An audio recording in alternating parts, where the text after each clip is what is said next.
Assalomu alaykum yurtdoshlar. Bugun 2025-yil 7-may. Bugun uzumlarimizni sug'ordik, xudo xohlasa. Kecha arkka suv kelgandi va nihoyat uzumlarimiz sug'orildi. Bularga mineralli o'g'itlarni ham berdik. Almopoz, nitropoz, karbamid uchalasini aralashtirib berdik. Chunki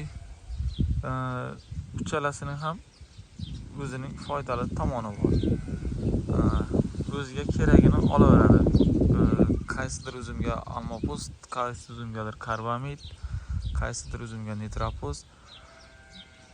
O'ziga keragini uzumni o'zi olaveradi. Shuning uchun uchalasini ham biz aralashtirib berib chiqdik. Buning natijasi yaxshi bo'ladi. Uzum o'ziga kerakli o'g'itni o'zi oladi. Uchalasini ham to'la berib qo'ya qoldik. Mana uzumlarimiz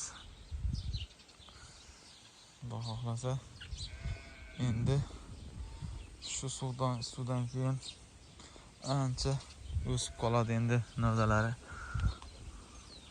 Hozircha tepasini yopgani yo'q. Suv yo'q bo'lganga novdalari ham yaxshi o'smayotgandi. Endi Xudo xohlasa dori berib suvashdik. Endi ancha rivojlanishi yaxshi bo'ladi, Xudo xohlasa. Payvand qilgan. Mana payvand qilib qo'ygandik. Ular ham suv bo'lmaganga o'sishi ancha to'xtash turgandi.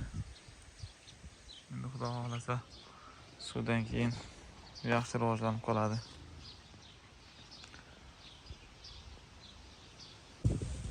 Mana bunisi almopoz o'zimizda ishlab chiqarilgani. Bunisi nitropoz. Bunisi esa karbamid. Shu uchalasini aralashtirib berib chiqdik. Xudo xohlasa natijasini videoga olib joylab boraman. Mayli, sog' bo'ling, salomat.